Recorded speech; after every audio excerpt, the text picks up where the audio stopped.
Xabi Alonso a déjà mal à la tête. Je pense que là, il commence à se rendre compte où il a mis les pieds. Déjà qu'en termes de jeu, c'était compliqué, mais en même pas 7 minutes, Raúl Asensio part prendre un carton rouge bête encore une fois. Le match précédent, il te crée un penalty et là, il te prend un carton rouge. Juste après sa sortie, fallait voir comment on galérait. Des joueurs qui ne pressent pas, la défense qui est en danger à chaque relance de Pachuca. Heureusement que Thibaut Courtois était là pour faire des arrêts de taré comme d'habitude. Et s'il y a bien quelqu'un qui aujourd'hui, il faut vraiment féliciter, c'est Jude Bellingham et cet homme-là. Gonzalo Garcia, mais qu'est-ce qu'il est fort. Je vous avais dit qu'à la Castiano, on a de la Yamal, il suffisait de les faire confiance et de leur donner du temps de jeu. Xabi Alonso, il est venu, il a compris ça et il a directement mis Gonzalo Garcia. Même si oui, je sais que c'est parce que Kylian Mbappé est blessé qu'il le fait jeu, mais on s'en fout. Au moins, il a joué, il a prouvé ce qu'il sait faire. Dites-vous que là, le gars, en 170 minutes, joue avec l'équipe première, il a marqué 2 buts et 2 passes décisives. Andri Calichou, ça se fait. Déjà que sans lui, il avait du mal à jouer la saison dernière. Alors imagine avec Gonzalo Garcia en plus de ça. Parce que là, le petit, il est en train de marquer ses points. Pour le premier but du Real Madrid, c'est lui qui fait la talonnade pour Franck Garcia. Ce dernier fait la passe à Jude Bellingham qui part terminer le reste. Jude Bellingham qui sort un gros match d'ailleurs. Et juste après ça, comme si ça suffisait pas, le gars il te fait une passe décisive en une touche en plus de ça. C'est pour ça que je l'aime le petit. Il joue de manière simple, remise, même dans ses déplacements, il est intelligent. Il reçoit une passe de Trent Alexander-Arnold en une touche, il la remet à Arda Güler et Arda Güler le met dedans. Mais quel joueur!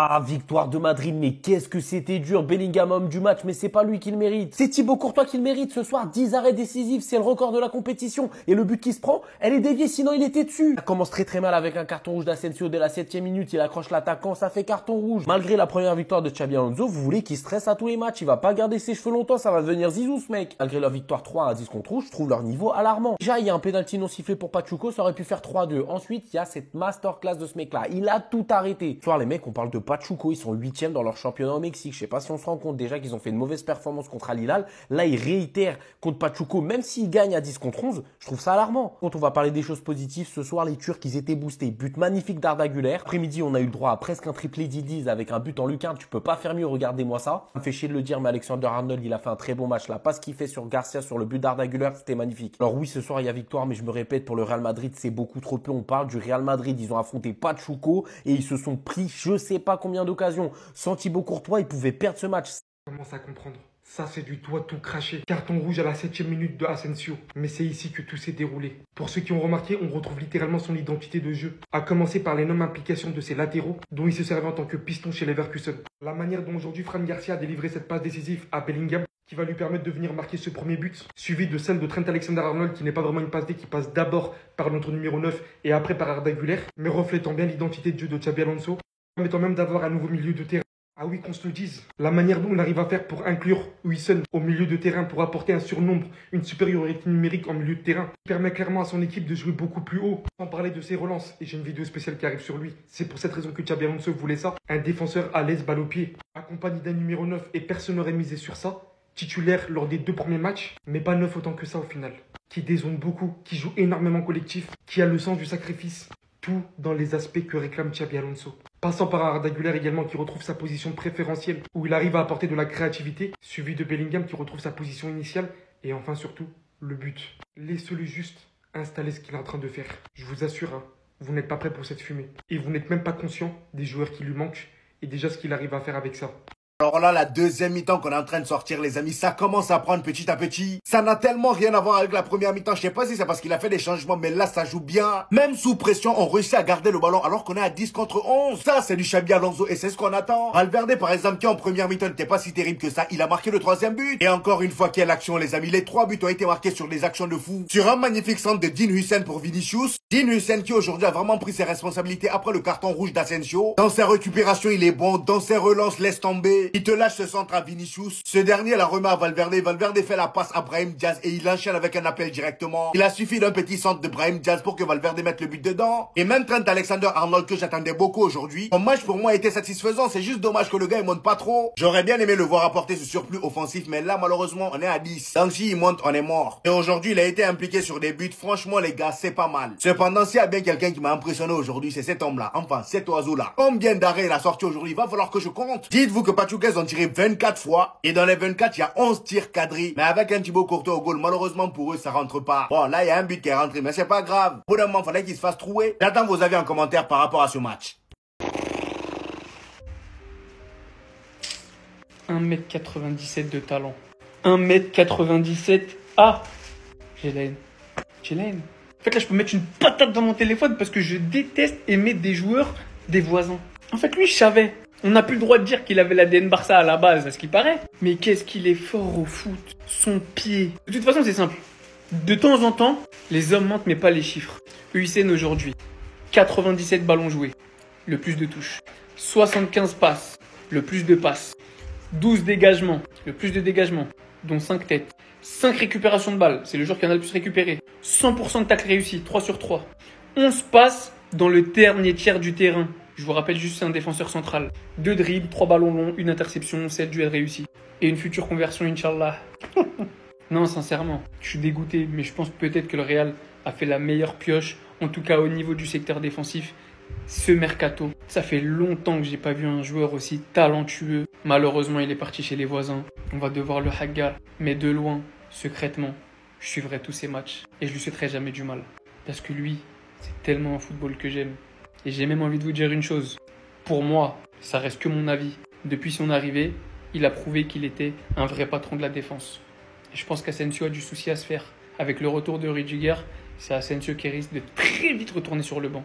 En fait, je vous comprends. Ça doit être chiant pour les autres équipes. Franchement, ça doit être chiant pour vous. Parce que tu vois, souvent les autres équipes, quand elles jouent le Real Madrid contre le Real Madrid, tu vois, elles pratiquent un très bon football.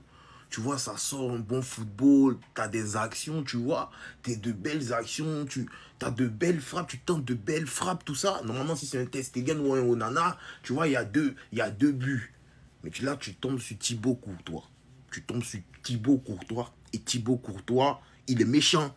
Thibaut Courtois, il te dit non, tu rentres pas. Non, il n'y a pas de but. Non, je te laisse pas. Tu vois, et ça doit être chiant pour vous. Parce que je vois, en fait, vous êtes vénère, vous êtes énervé. Je vous comprends. Malheureusement, vous êtes tombé sur Thibaut. Malheureusement, on était à la 85e minute.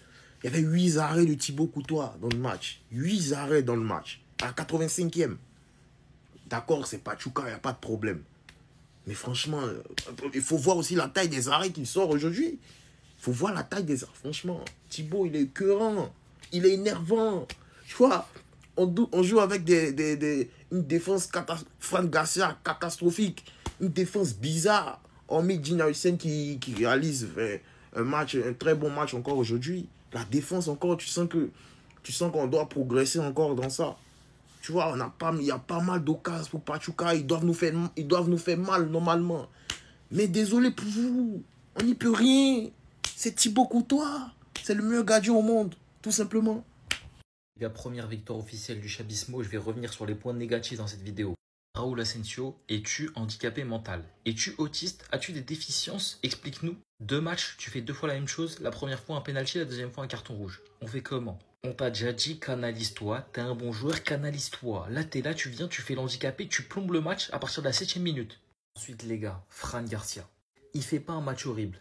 Mais les gars, il a pas le niveau pour le Real Madrid. Je vais le répéter combien de fois? C'est la 100e vidéo que je fais sur lui. Déjà, à partir du moment où à chaque fois, t'as un milieu qui est obligé de dézonner dans sa zone pour faire la relance, les gars, c'est que ce mec n'a pas le niveau pour le Real Madrid, tout simplement. Offensivement, il a fait son job, même si c'est pas incroyable. Mais les gars, défensivement, c'est abominable. Il s'est fait mélanger par l'ailier droit de Pachuca. On sait même pas c'est qui, frère. Et Ceballos, les gars, je le mets ici, même si c'est pas un point négatif. Mais en gros, là, ce match, il nous a montré que le Real Madrid, il doit recruter un joueur comme Ceballos, mais 4 fois plus fort parce que lui, il est nul. Parce que là, les gars, il fait une bonne entrée importante dans la conservation de balles, etc., les gars. Mais on sait que ce mec, c'est une fraude. Il aime bien, il rentre un match, il nous fait croire que c'est le boss, alors qu'en fait, c'est un tocard. Donc là, il y a des Madrilènes qui souhaitent que Vinicius parte. Pour ceux qui sont pas au courant, il y a ce drama sur internet. Vinicius aurait enlevé toutes ses photos épinglées affichant les Ligues des Champions gagnées avec le Real. Est-ce que c'est un signe? Donc vous pouvez voir, c'est à ça que ça ressemblait avant. Il y avait 2 épinglés avec la Ligue des Champions. Et oh, il n'y a plus d'épinglés. Oh là là, je crois qu'il va se barrer, les gars.